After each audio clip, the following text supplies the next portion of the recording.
Pada media ini akan dijelaskan materi tentang perencanaan kolom sentris dan eksentris.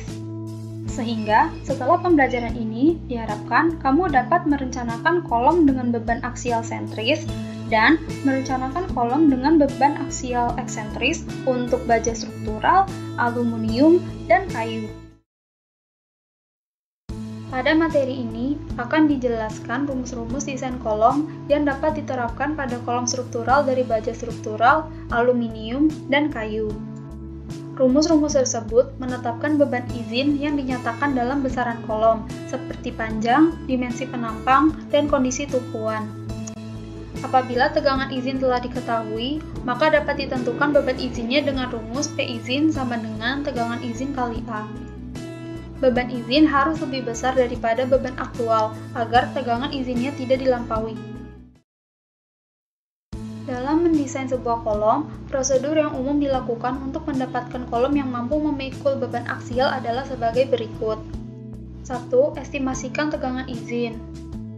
Batas atas tegangan izin adalah tegangan izin untuk kolom yang panjangnya 0. Tegangan ini dapat diperoleh dari rumus desain. Tegangan yang diestimasikan harus sama dengan atau lebih kecil daripada batas atas. 2. Hitung perkiraan luas penampang A dengan rumus A sama dengan P aktual dibagi tegangan izin. 3. Tentukan ukuran kolom dan atau bentuk yang sesuai dengan perkiraan luas penampang. Ukuran kolom dapat dicari dengan menghitung dimensi berdasarkan luasan. Selain itu, ukuran kolom dapat ditentukan dengan memilih dari tabel profil yang tersedia sesuai dengan bentuk profilnya untuk baja struktural. 4. Dengan mengetahui dimensi kolomnya, tentukan tegangan izin di kolom dari rumus desain yang sesuai. 5. Hitung beban izin dengan rumus P izin sama dengan tegangan izin kali A. 6. Kemudian, bandingkan dengan beban aktual P. P izin harus lebih besar daripada P aktual. Jika kolom tidak memadai untuk memikul beban, pilihlah kolom yang lebih besar dan ulangi prosesnya. Jika kolom didesain secara berlebihan, pilihlah kolom yang lebih kecil dan ulangi prosesnya. Kolom yang memadai biasanya dapat diperoleh dengan 2 atau 3 kali coba-coba. Pada materi ini akan dibahas rumus desain dengan AISC untuk baja struktural. Rumus untuk rasio kelangsingan kritis atau CC adalah sebagai berikut. Selanjutnya, rumus tegangan izin untuk KL per R lebih kecil sama dengan CC. Lalu, untuk KL per R lebih besar sama dengan CC adalah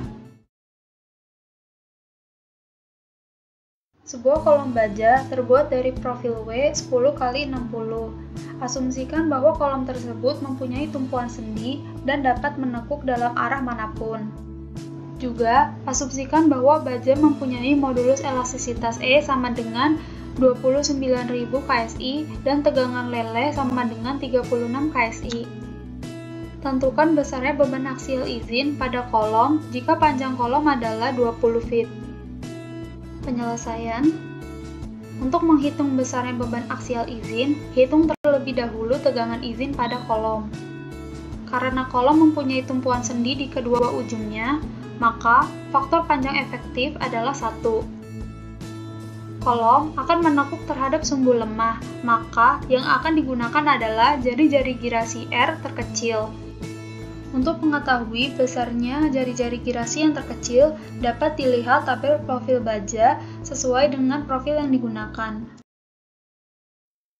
Kemudian, hitung besarnya rasio kelangsingan kritis CC. Setelah itu, hitung rasio kelangsingan kolom.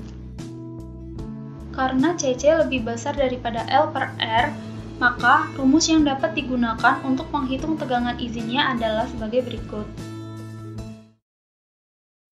Dari rumus tersebut, didapatkan besar tegangan izin adalah 13,8 KSI. Maka, beban aksial izin pada kolom dapat dihitung dengan rumus berikut. Luas penampang kolom didapatkan dari tabel profil baja. Rumus desain untuk kolom aluminium berdasarkan Aluminium Association terdiri dari 3 persamaan. Penggunaan ketiga persamaan tersebut disesuaikan dengan rasio kelangsingannya. Rumus yang dapat digunakan untuk konstruksi gedung antara lain rumus tegangan izin untuk rasio kelangsingan 0 sampai 12. Rumus tegangan izin untuk rasio kelangsingan 12 sampai 55. Dan rumus tegangan izin untuk rasio kelangsingan lebih dari 55. Sebuah tabung aluminium dengan senyawa 2014T6 dengan panjang efektif sama dengan 16 inci ditekan dengan gaya aksial 50 kip. Tentukanlah diameter luas minimum yang diperlukan jika tebal sama dengan 1/10 dari diameter luas. Penyelesaian. Rumus untuk menghitung tegangan izin hanya berlaku untuk selang rasio kelangsingan yang berbeda, sehingga diharuskan coba-coba untuk menentukan rumus yang akan digunakan. Untuk contoh soal ini, diasumsikan bahwa rasio kelangsingannya adalah 12 dan 55. Tegangan izin pada rumus di atas akan diganti dengan tegangan aktual. Setelah diketahui luas penampang, maka dapat dihitung tegangan P per A. Substitusi tegangan P per A ke rumus tegangan izin. Untuk menghitung radius girasi kolom, hitunglah momen inersia penampang terlebih dahulu.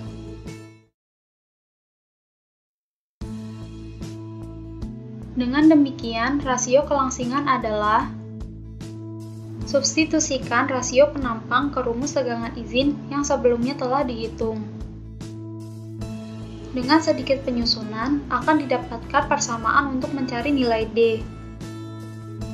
Sehingga didapatkan D sama dengan 0,97 inci. Setelah didapatkan diameter kolom, cek hasil perhitungan tersebut untuk memastikan bahwa rasio kelangsingannya di antara 2 dan 55. Dengan demikian, rumus yang telah dipilih sebelumnya adalah rumus yang benar, dan didapatkan diameter minimum yang diperlukan adalah 0,97 inci.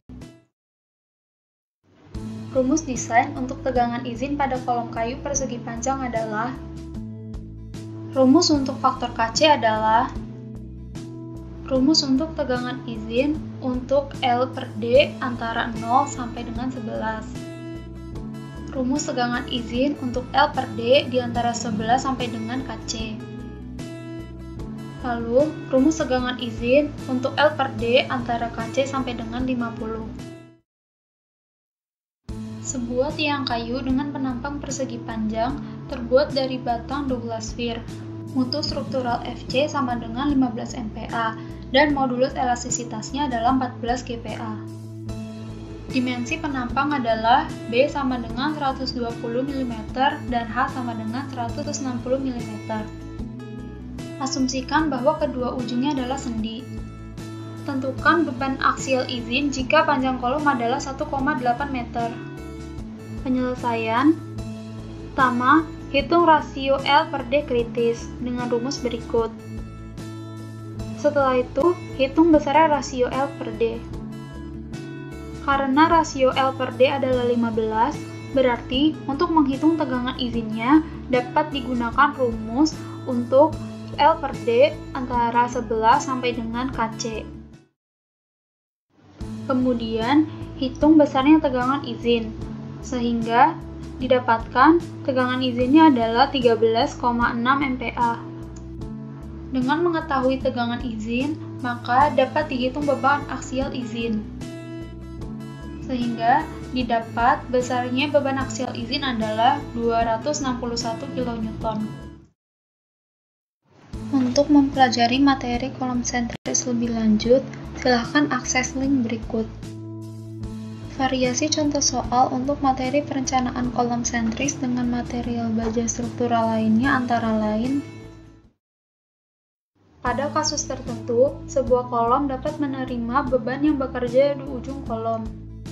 Momen lentur M sama dengan PE yang disebabkan oleh beban eksentris harus diperhitungkan ketika mendesain sebuah kolom. Ada beberapa metode yang dapat digunakan untuk mendesain kolom dengan beban eksentris. Pada materi ini, metode yang akan digunakan adalah dengan membandingkan tegangan maksimum dengan tegangan izin. Dalam mendesain kolom dengan beban eksentris, dapat dilakukan dengan prosedur berikut. 1. Hitung tegangan maksimum yang terjadi pada kolom. Untuk menghitung tegangan maksimum pada kolom dengan beban eksentris, dapat digunakan rumus berikut. 2. Hitung tegangan maksimum yang terjadi pada kolom. Untuk tegangan izinnya, dapat dihitung menggunakan rumus pada perencanaan kolom sentris.